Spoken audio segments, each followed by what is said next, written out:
कक्षा 6 की पुस्तक है मल्हार और 10वां इसका पाठ है जिसका नाम है परीक्षा।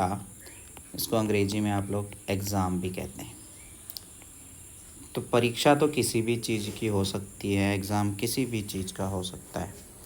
तो यहाँ पर किस परीक्षा की बात हुई है, चलिए उसको पढ़ते हैं, समझते हैं। लिखा है कि जब रियासत देवगढ़ एक जगह का नाम है, उसके एक दीवान सरदार सुजान सिंह बूढ़े हुए तो परमात्मा की याद आई। तो उनके एक दीवान थे जिसका नाम था सरदार सुजान सिंह। बूढ़े हुए तो भगवान की याद आई उनको। जाकर महाराज जी से विनय की कि हे दीन बंधु होते हैं दुखियों के भगवान। दास ने श्रीमान की सेवा 40 साल तक की। ठीक है, दास ने श्रीमान की सेवा 40 साल तक की।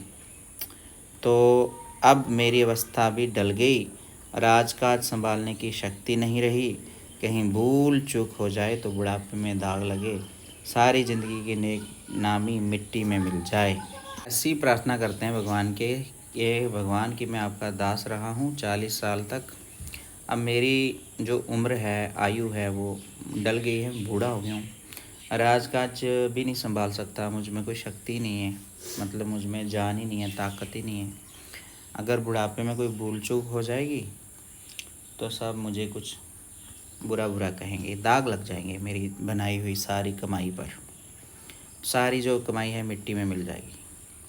तो राजा साहब अपने अनुभवशील नीति कुशल दीवान का बड़ा आदर करते थे। तो यहाँ पर दीनबंधु राजा को कहा गया, भगवान का दर्जा दिया जाता है राजा को। तो उनके आगे दीवान होते थे, दीवान मंत्री होते थे। तो राजा साहब अपने जो एक्सपीरियंस वाले, जो बहुत अच्छे दीवान, उनका बड़ा आदर करते थे। बहुत समझाया उन्होंने, लेकिन जब दीवान साहब ने ना माना तो हार कर उनकी प्रार्थना स्वीकार कर ली, पर शर्त ये लगा दी कि रियासत के लिए नया दीवान आप ही को खोजना पड़ेगा। आप ही एक नया मंत्री लेकर के आओगे, क्योंकि दूसरा नया मंत्री हम कहाँ ढूंढेंगे, तो आप ही अपने जैसा एक नया मंत्री दे देना। अब क्या होता है कि दूसरे दिन देश के प्रसिद्ध पत्रों में ये विज्ञापन निकला। विज्ञापन होता है एडवर्टाइजमेंट जिसको अंग्रेजी में कहते हो, या एक ऐसा संदेश होता है जिसको छपवा दिया जाए तो सब लोग पढ़ सकें, है ना। जब नौकरियां निकलती हैं तो तब भी वो वाला संदेश अखबारों में छपाया जाता है जिस पे लिखा होता है कि हमें एक टीचर चाहिए इस स्कूल में, अगर कोई आना चाहता है तो ऐसा ऐसा करे, तो उसको विज्ञापन कहते हैं।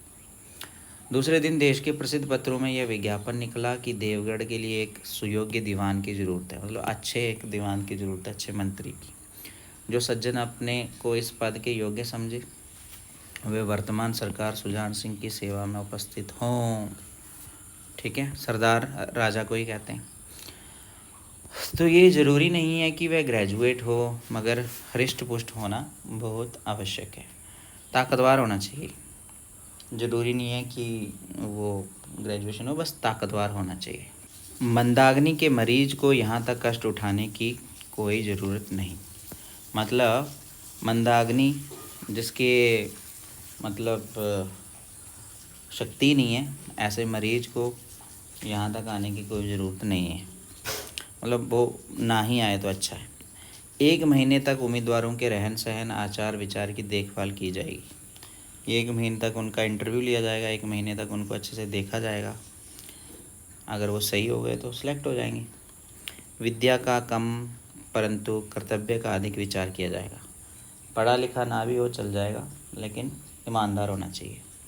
जो महाशय इस परीक्षा में पूरे उतरेंगे वे उस उच्च पद पर सुशोभित होंगे। ऐसा लिखा हुआ था किसमें, एक न्यूज़पेपर में। अब उसके बाद क्या होता है, जब ये वाला विज्ञापन, ये वाला मैसेज, इस विज्ञापन ने सारे मुल्क में तहलका मचा दिया, सब जगह तहलका मचा दिया। तहलका मचा दिया मतलब सब जगह ये खबर फैल गई। ऐसा ऊंचा पद और किसी प्रकार की कैद नहीं, केवल नसीब का खेल है। ऐसा सिर्फ नसीब का ही खेल है, ऐसा सब कहते हैं। ये बड़ा किस्मत से मिलता है ये वाला जॉब। तो फिर क्या होता है, सैकड़ों आदमी अपना अपना भाग्य पर रखने के लिए चल खड़े हुए। सैकड़ों मतलब 100 से भी अधिक लोग अपनी किस्मत आजमाने के लिए आने लग गए वहाँ पर। देवगढ़ में नए नए और रंग बिरंगे मनुष्य दिखाई देने लगे। प्रत्येक रेलगाड़ी से उम्मीदवारों का एक मेला सा उतरता। जब भी कोई रेलगाड़ी आती है तो उसमें से बहुत सारे लोग एक साथ में उतर के आते हैं, किसके लिए? सेलेक्ट होने के लिए, मंत्री बनने के लिए। अब कहाँ कहाँ से आते हैं? कोई पंजाब से चला आता, कोई मद्रास से, कोई नए फैशन का प्रेमी, कोई पुरानी सादगी पर मिटा हुआ, रंगीन इमामे, चोगे और नाना प्रकार के अंग रखे और कंटोप देवगढ़ में अपनी सज धज दिखाने लगे। ठीक है, मतलब अलग अलग कपड़े पहने हुए अलग अलग लोग आने लग गए, अलग अलग फैशन किए हुए थे उन्होंने, सब आने लगे। लेकिन सबसे विशेष संख्या ग्रेजुएटों की थी। जो सबसे ख़ास थे वो सब ग्रेजुएट थे, पढ़े लिखे थे। क्योंकि सनद की कैद ना होने पर भी सनद से पर्दा तो ढका रहता है। ठीक है, जो हमारा शरीर है वो अगर हम खुला रखते हैं तो अंग प्रदर्शन कहलाता है, अगर उसको हम ढक के रहते हैं तो ढका रहता है। और सनद की कैद नहीं होने पर भी सनद से पर्दा तो ढका रहता है। तो सनद जो है वो डिग्री को भी कहते हैं। जब कोई डिग्री लेता है ना, जैसे कोई पढ़ता है तो आपको सर्टिफिकेट मिलता है, तो सर्टिफिकेट की कोई कैद में नहीं रहता। और ये सर्टिफिकेट हैं यही होते हैं जो हमें बुरे कामों से ढक के रखते हैं। तो डिग्री वाले लोगों की पहचान कुछ अलग होती है, यही यहाँ इसका अर्थ है। सरदार सुजान सिंह ने इस महानुभावों के आदर सत्कार का बड़ा अच्छा प्रबंध कर दिया था। जो भी लोग आ रहे थे उनको अच्छे से आदर सत्कार मिले, उसका प्रबंध कर दिया था सरदार सुजान सिंह ने। हर एक मनुष्य अपने जीवन को अपनी बुद्धि के अनुसार अच्छे रूप में दिखाने की कोशिश करता था। मिस्टर आ 9 बजे दिन तक सोया करते थे। आजकल वे बगीचे में टहलते हुए उषा का दर्शन करते थे। उषा होता है सूर्य। ठीक है, बगीचे में जब टहलते थे तब सूर्य का दर्शन उनको होता था। मिस्टर दा सा और जा से उनके घरों पर नौकरों की नाक में दम था। लेकिन ये सज्जन आजकल आप और जनाब के बगैर नौकरों से बातचीत नहीं करते थे। मिस्टर ला को किताब से घृणा थी, परंतु आजकल वह बड़े बड़े ग्रंथ देखने पढ़ने में डूबे रहते थे। जिससे बात कीजिए वह नम्रता और सदाचार का देवता बना मालूम देता था। लोग समझते थे कि 1 महीने का झंझट है, किसी तरह काट लें, कहीं कार्य सिद्ध हो गया तो कौन पूछता है। तो सब लोग जो भी आ रहे थे उनको रहने के लिए व्यवस्था सब कुछ हो रहा था, तो सब अपनी मौज मस्तियाँ कर रहे थे, कुछ दिखावा कर रहे थे, कुछ अच्छे भी थे। यहाँ देखो आप, ये चित्र है, यहाँ देवगढ़ का रेलवे स्टेशन है। लेकिन मनुष्यों का वह बूढ़ा जोहरी आड़ में बैठा हुआ देख रहा था कि इन बगलों में हंस कहाँ छिपा हुआ है। जो पुराना दीवान था वो देख रहा था कि अच्छा वाला आदमी कहाँ पर है। तीसरा पैराग्राफ है कि एक दिन नए फैशन वालों को सूझी कि आपस में हॉकी का खेल हो जाए। ये प्रस्ताव हॉकी के मंजे हुए खिलाड़ियों ने पेश किया। क्योंकि आज के युग में हॉकी आ गया ना, तो हॉकी खेलने के लिए कुछ नए नए कॉलेज के लड़कों ने कोशिश की। ये भी तो आखिर एक विद्या है, इसे क्यों छिपा रखें। संभव है कुछ हाथों की सफाई ही काम कर जाए। चलिए, तय हो गया, फील्ड बन गई, खेल शुरू हो गया और गेंद किसी दफ्तर के अप्रेंटिस की तरह ठोकरें खाने लगी। तो गेंद भी आ गई, खेल भी शुरू हो गया। रियासत देवगढ़ में खेल बिल्कुल निराली बात थी। पढ़े लिखे भले मानुस लोग शतरंज और ताश जैसे गंभीर खेल खेलते थे। दौड़ कूद के खेल बच्चों के खेल समझे जाते थे। अब बढ़ते हैं आगे। अब बात है जी हमारी, ये देखो खेल हो रहा है यहाँ चित्र में, और देखिए ये चित्र लग रहा है बहुत विचित्र। सब लोग हॉकी खेल रहे हैं, कुछ लोग देख रहे हैं। खेल बड़े उत्साह होता है एक्साइटमेंट, है ना। खेल बड़े उत्साह से जारी था, खुशी से जारी था। सब लोग बढ़ चढ़ के उसमें भाग ले रहे थे, तो वही खुशी थी सबको। तो खेल बड़े उत्साह से जारी था। दावे के लोग जब गेंद को लेकर तेज़ी से उड़ते तो ऐसा जान पड़ता था कि कोई लहर बढ़ती चली आती है। लेकिन दूसरी ओर के खिलाड़ी इस बढ़ती हुई लहर को इस तरह रोक लेते थे कि मानो लोहे की दीवार है। संध्या तक यही धूमधाम रही। लोग पसीने से तर हो गए, खून की गर्मी आँख और चेहरे से झलक रही थी। हाँफते हाँफते बेदम हो गए। लेकिन हार जीत का निर्णय नहीं हो सका। कौन जीता कौन हारा इसका ना पता ही नहीं चल पाया। अंधेरा हो गया था। इस मैदान से ज़रा दूर हटकर एक नाला था, उस पर कोई पुल ना था। पथिकों को नाले में से चलकर आना पड़ता था। खेल अभी बंद ही हुआ था और खिलाड़ी लोग बैठे दम ले रहे थे कि एक किसान अनाज से भरी हुई गाड़ी लिए हुए उस नाले में आया। लेकिन कुछ तो नाले में कीचड़ था और कुछ उसकी चढ़ाई इतनी ऊंची थी कि गाड़ी ऊपर ना चढ़ सकती थी। वह कभी बैलों को ललकारता, कभी पहियों को हाथ से ढकेलता, लेकिन बोझ अधिक था और बैल कमज़ोर थे। गाड़ी ऊपर को ना चढ़ती और चढ़ती भी तो कुछ दूर चढ़कर फिर खिसक कर नीचे पहुंच जाती। किसान बार बार जोर लगाता और बार बार झुंझलाकर, मतलब उनको धक्का मारकर, बैलों को मारता, लेकिन गाड़ी उबरने का नाम ना लेती। बेचारा इधर उधर निराश होकर ताकता, मगर वहाँ कोई सहायक नज़र ना आता। सहायक मतलब हेल्पर। अब क्या होता है कि गाड़ी को अकेले छोड़कर कहीं जा भी नहीं सकता। बड़ी आपत्ति में फंसा हुआ था। आपत्ति मतलब मुसीबत। इसी बीच में खिलाड़ी हाथों में डंडे लिए घूमते धामते उधर से निकले।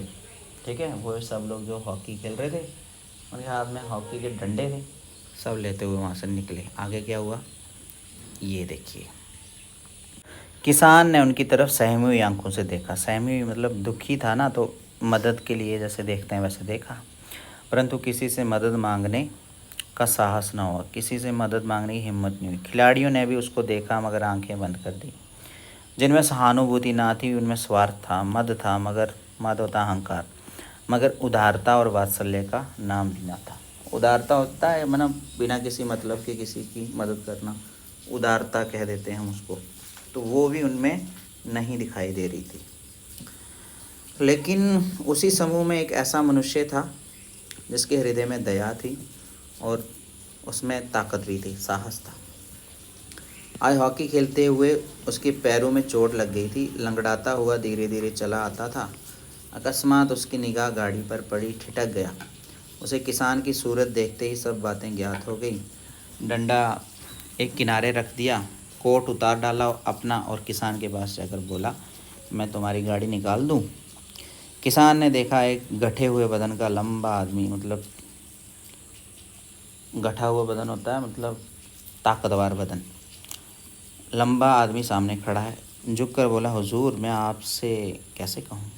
युवक ने कहा, मालूम होता है तुम यहाँ बड़ी देर से फंसे हो। अच्छा, तुम गाड़ी पर जाकर बैलों को साधो और बैलों को थोड़ा सा धक्का दो, हाँको, और मैं पहियों को ढकेलता हूँ।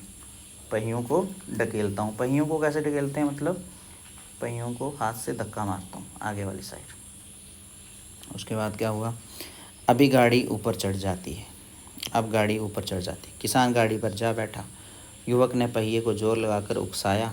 कीचड़ बहुत ज़्यादा था, वह घुटने तक ज़मीन में गड़ गया, लेकिन हिम्मत न हारी। उसने फिर जोर किया। उधर किसान ने बैलों को ललकारा, बैलों को सहारा मिला, हिम्मत बंध गई।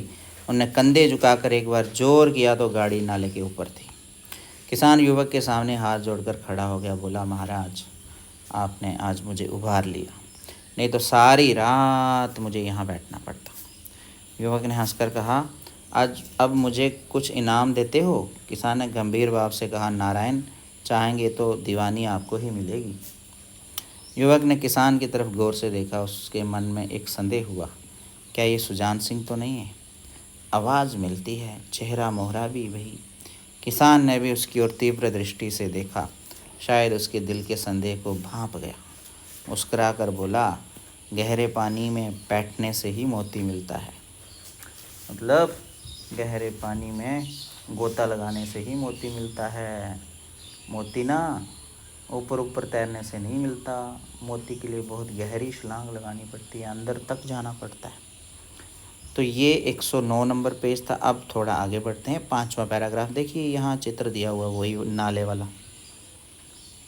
है ना। निदान महीना पूरा हुआ।